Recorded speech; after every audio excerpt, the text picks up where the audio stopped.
don't we are don't me about there. We are don't me on now. We are down in the me alone your bana. Ma foot pe lo bo kede mi tamu nyo lega ni monini. Kom ngo matikati. Di lego gamenta lega ni go coin one mon watiki chian work Johnny go work one char thing you pi one chawa chele ke no wa char wa tu mo me per le tian wa.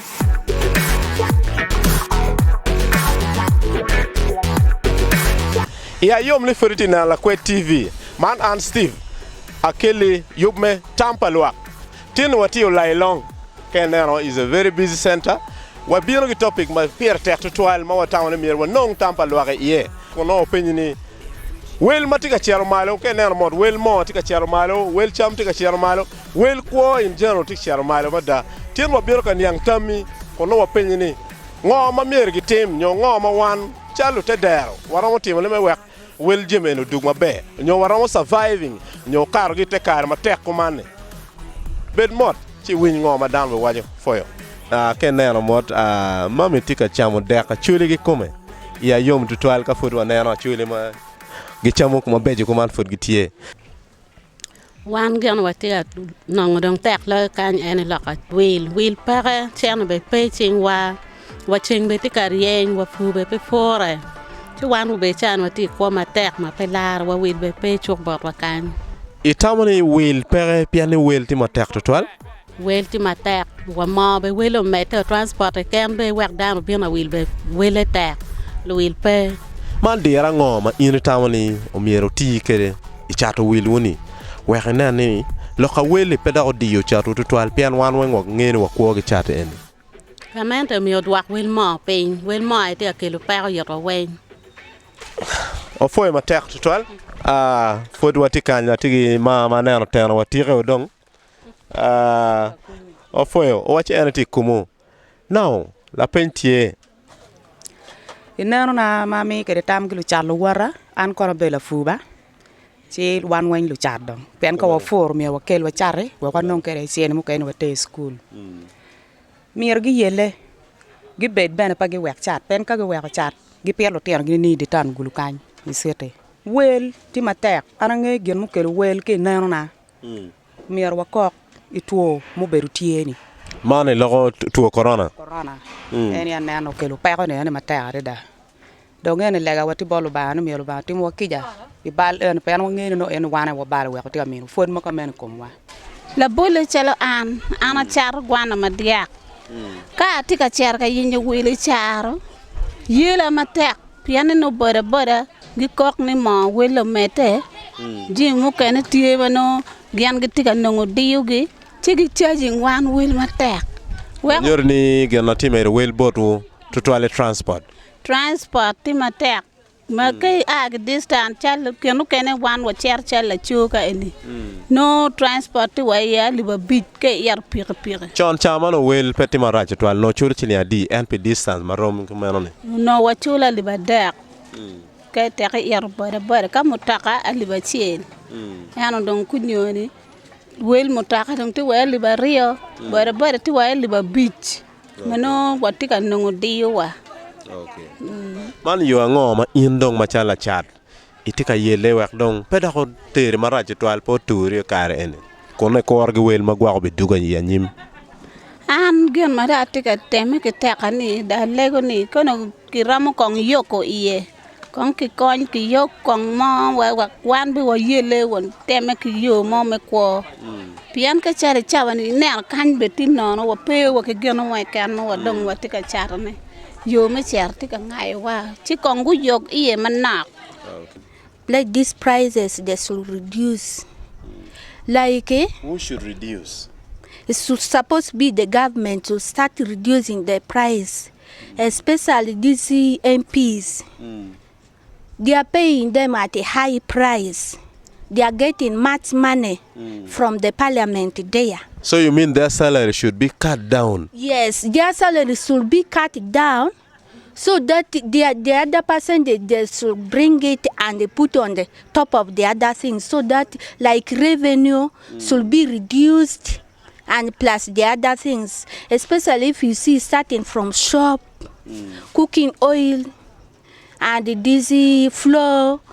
We are buying at a high price, but yet these our leaders, they are getting much money. They are benefiting. They are rich people, starting from the president up to the MP, up to the level. Now, if I'm to ask, if you have the right to decide how much the MP should be paid, how much do you think you would pay them? But the problem is I don't know how much they are paying them. But inside you, how much do you wish to pay them? Me, I just want them, let them pay them only 5 million per month. 5 million. Each MP should get 5 million per month. And the president? President, it should be 10 million per month. Yes, for the president. Okay. Yes. Jimmy madong ti mateha dida matika dino ko pa wando te dero gen madong tika dino wa mateha dida ma chelo bero lokom transport boda maka ini tika cherka gam ki Jimmy ni charo ki ngolo irwel mateha dida poka tie kin due aria der mukarangej ku beri chane ka inde wa gino mo ki wayne ya wel mo ti matek Kangol doge kenyo. Iwa ininge dwe aria dek mokarangej. No ine chulo pole chile di machala transport.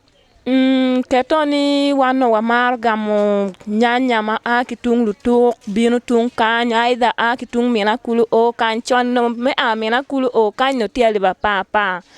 Me a tung lutuk o kanyo tichiling alipiara rio. But days me a kimina kulu o kany dong tiu o wayali piara der. Me a kilu tuk o kanyong tu o way piara ngwen kigimo lubu dong la be chuny mano dong iloko kela loka eto kaki mirgi pegi yeni mir be lok gino mo ken pian gen ki way ni wel mo ti marach so jima kir eguni ayete ka dino ko wa Mario loka mo ko kwon wel mo ko kwon tika irneno kineno tini bino kuman diri dari no mete wa kita metika mete kwere pe yin pe ngeyo ke wai lor ke wai ni gini dong ti wa mala ka chani chi wan lega wati bolu tela ma megwa ma wan wa chwalo gi malo gulok pi wa wan mege wati ka pet eto ko dong peyot wati ka matek maka gi winyo duan wa gulok pi wel Jimmy madong tika mete be wai wel Jimmy ne kita mete kwere ngara chichel dong charo aida dong meru wel kita medong chunye winyo kwere nano chi dong watika matek wel ma ko kwon wel chavun wel mo der ti matek matika dino ko pa wan mege antamati la ka wel chunya dong ti chue mo madong wa at dong riema yela wo ni dong miara a ki ara wa de ni abi ka lo tiana kwe lo tiang wen lo ma wa wan ki be pare abi chare kwe ana charo nyora ma char ni mondong maro nyoga be pigi twa wa chulo ne piano dong be kiriemo geo kiriemo ge ke wa kiriemo ge no kiriemo ge nini kiriemo gi char wa do guru piano i chuk eni mo lai long i mon beru kwe pigi no chiane me go che nong chiane ki wa ka dong go chero wa dong da wu ki geo chato ni dong char bet pe mondong pe wa ke wa mi chulo wa nyoga ma mo mi abichi andong wi adong mi obale wi adong mi onwena be taw ni no mi alu nywa bana ma fot pelo nyo bo kele mi tamu nyo lega ni monini kom ngo matika ti lego gamenta lega ni go kon wan mon watiki chian wek joni go wek wa char teng yo pi wang cha wa chele ke no wa char wa tumo me perlo tian wa piani don gino mo wa twa ti ne pe ofoy mata to albitami wan watiki per ma diet ma chel wel cham ti matek ma kero wan jo ma wa char chuk dong pa wa ramo wadeno den bedong wachobu den no bolu wirwa I uba la wori den uba la wori den wa olo ki den ginano dong wati timone mabe makonyo kwowa ene char teng yo ma wati char teng yo ka kino olo to wa no chene ma ko kwon ma wa no chene mo der ma wa dakere gang ti dong lega wati bodgi kumani tuwa gu mine wa wang cha wa rio mo kidong ka guno wati ka ketu Jimmy ma wachara ni kama gen pe mier gu wek tuwa wadira ngej manak dak tuwa be olo konyo wa ka don ku man ti don pe beru yor kwan be lu tiano kwano tij bene pere ka ngol doge manak iro mi na tien lo ka chel nyori yo mo wego wono wego iye ka enio cho karo chero wa kuja tien lok ma chele ni wil pe Iramu beru wo tiano pe no watili mia chel. Mir in olo to yen ka mo meramu no yetena pero mo charka kwalo na kwala. Wanyore wako kuja olo dok kwanye. Olo to no joma aki tiano dok ganchi olo ki kwanye ki mo.